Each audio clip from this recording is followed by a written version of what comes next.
Welcome to the Dark Match here on the Clean Finish podcast. This is Blackjack, no Wiser here with me. Dark Match is just going to be short segments to kind of go over things that I may have missed or things that I'm starting to kind of figure out or anything that we don't really cover on the podcast and we can dedicate a short segment to. One thing we need to cover, the finish from last night, John Cena, Jon Stewart interfering and saving Seth Rollins, causing him to win the WWE World Heavyweight Championship and the U.S. title. I figured it out. And I understand why this makes 100% sense. In fact, now that I see it, I actually should have seen this coming a long time ago. I probably should have seen this the second that Jon Stewart was announced as the host of SummerSlam. Let's do a little bit of history, shall we? Let's go back to a few months ago, or I can't even remember how long ago. I feel like this was around the time that he was going to face Dean Ambrose, and Seth Rollins needed to prove that he can do things on his own. And at this time, Jon Stewart had made some comments about Seth Rollins. Seth Rollins went, oh no, I think Seth Rollins had mentioned that he can do the Daily Show better than Jon Stewart. Jon Stewart went and cut a promo on him. Seth Rollins then showed up on his show and challenged him to come to Raw. And then they did the whole segment on Raw where Seth Rollins came out and tried to do the Daily Show and wanted to do it better than Jon Stewart. And Jon Stewart would later come out and cut a promo on him, talking about the previous champions who have come before him because he was a wrestling fan. At that point he was saying, I'm from Jersey. And, talking about what Jersey people do. But he mentioned, the champions who came before him and, does your name really rank up with them? They were true champions. And then that segment ended with, I think, Randy Orton that came out. Okay, so this may have been the time that he was feuding with Orton. Orton's music hit, and he kicked, Jon Stewart went and kicked Seth Rollins straight in the nads. Kicked him straight in the nads. And that ended the segment. Fast forward, I want to say a few months later, Seth Rollins shows up again on the Daily Show set. And this time, he comes to Jon Stewart. And Jon Stewart kind of freaks out at first. But then Seth reveals a title.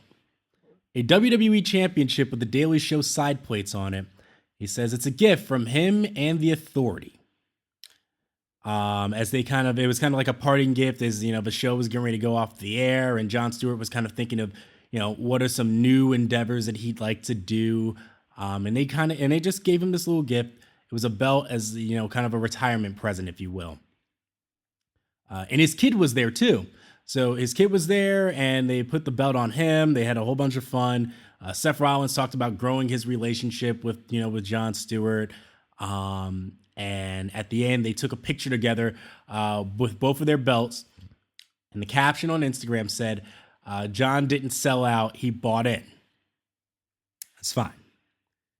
Fast forward to 2 weeks ago, was it?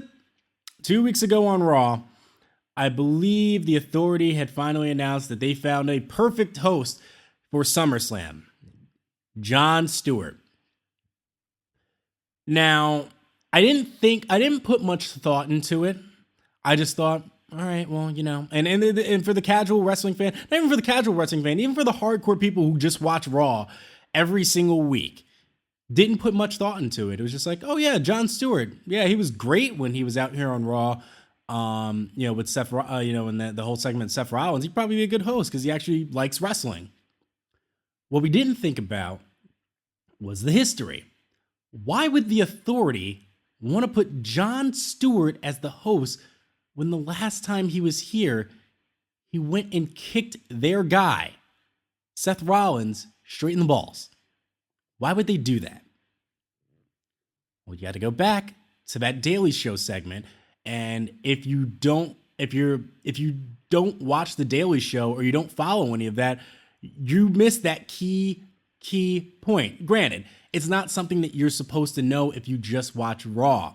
But if you follow that on the outside, what happens on the outside, this has been a plan that's been set into place for a while. So Jon Stewart becomes the host of SummerSlam. He comes out for SummerSlam, and one of the things that he says is that he's a wrestling fan. He comes out and he has that moment with Mick Foley where, Mick Foley jokes, "Oh, I thought you wanted to interview The Rock. I didn't know that you wanted to interview Brock. I'm out of here." And Jon Stewart the whole night just wants to, talk to Brock. He wants to talk to Brock. He even lists off, all the wrestlers that are on the card and everything like that. And he goes backstage and he has the segment with where he meets up with John Cena. He says, "Hey, yeah, big fan and everything, blah, blah, blah, blah, blah. Here's a picture. Yeah, can you give an autograph? It's for my son." He's like, "Yeah, what's your son's name?" He's just like, "Oh, just sign it normal." He knows what his name is, whatever. And the purpose of him doing that was that he can sell the autograph on eBay. And he jokingly says, "Hey, I don't work on the Daily Show anymore. We need money." It's a good, cool little joke. It seemed funny, but in reality, those were heel tactics. Those are little heelish things that he was doing the entire night. Going back to the whole wrestling fan thing, he mentions that's actually a key part to all of this, because he was speaking as a wrestling fan, almost as if he was speaking for us. So when he finally goes backstage and he jokes about knowing the Undertaker, and they have that segment where the Undertaker walks by and he's kind of spooked out by it, and then he just asks him out for an autograph so he can go sell it. We have that segment backstage where he goes and he talks to Paul Heyman. And he's like, I want to interview Brock. I want him out here right now because, as a wrestling fan, we're really upset that, Undertaker lost the streak. How can you live with that? How do you feel about it? And blah, blah, blah, blah, blah. That was the whole thing, is that as wrestling fans, the streak is one of the most beloved things in all of WWE history. The streak at WrestleMania, and Brock Lesnar's the guy that did it. A lot of fans were really legitimately upset about that the streak was broken. They were shocked. Tie this into Seth Rollins. Outside of the streak, what is probably one of the most beloved things in wrestling that we know? Ric Flair's 16 titles. That he won the title 16 times. We always know that. They always bring it up all the time. How much closer Cena's getting to number 16. Cena just cut a big promo on Seth Rollins and the Authority, where he talked about, I'm gonna win number 16, and I'm gonna make you my bitch. And that's the only difference between Triple H and Ric Flair, was that Triple H wasn't Ric Flair's bitch or whatever, anything like that. They talked about that, correct? That is something that's beloved to us, that Ric Flair is the 16-time world heavyweight champion, and John Cena is gonna be the guy who gets the 16. And we all have a feeling it's gonna happen. We know that he's gonna surpass him. But we don't want to see it happen. It's something that we're going to boo when it happens. Jon Stewart was a wrestling fan. And he had this relationship with the Authority. They did the job. They rewarded him with a belt. They let him and his kid come to SummerSlam. They let him host SummerSlam. So Jon Stewart had to hold up his end of the bargain. So it's working in two ways. He's working with the Authority. And then on top of that, the subliminal thing is that he's a wrestling fan. If you're in that situation where you have a chair in your hand and you're a wrestling fan and you're in the ring and you have a decision to make to hit Seth Rollins or hit John Cena to decide who wins the championship, who are you picking?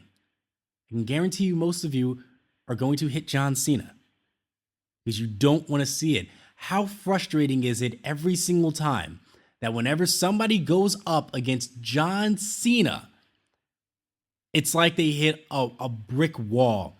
We saw how momentum killing it was when Bray Wyatt feuded with John Cena. We saw Kevin Owens just become a guy. Even though he beat Cena the first time, Cena had to go and beat him twice and then make him tap out in the third match. It's frustrating. He made Seth Rollins tap out. It's not necessary. It's so overdone, and we get tired of it as wrestling fans. It's the same old thing with Cena. Nobody else can be on his level. He is just the guy. There's always a plan for Cena. There's never a plan for anyone else. As a wrestling fan, we get frustrated by that. It's annoying. So Jon Stewart was acting as a wrestling fan. Granted, yes, he was working with the Authority too, because they gave him the gifts and they gave him this spot to host SummerSlam, so he needed to hold up his end of the bargain, which is probably how they're going to sell it tonight on Raw. It's actually a pretty damn good angle. It's a pretty damn good swerve, and I probably should have seen it coming. Now that I'm starting to piece it together, this actually makes a lot of sense and can be explained away so easily. It makes perfect sense. Jon Stewart can come out tonight and cut the promo, and he just says, we're wrestling fans. We don't want to see you win a 16th time. It's perfect. It would explain everything, and it would all make sense, and it gives heat to all this. It really does. Hopefully that's what happens. That's my best way to explain it. It makes so much sense now that I've thought it out this way. I'm hoping that that's what it is. I'm hoping I'm just not reading too much into this and giving them way more credit than they deserve. But because I remember I was frustrated because I was just like, this finish makes no sense. But now that I've thought about it and I've kind of dug in a little bit more, I see what they're doing. At least I think I see what they're doing.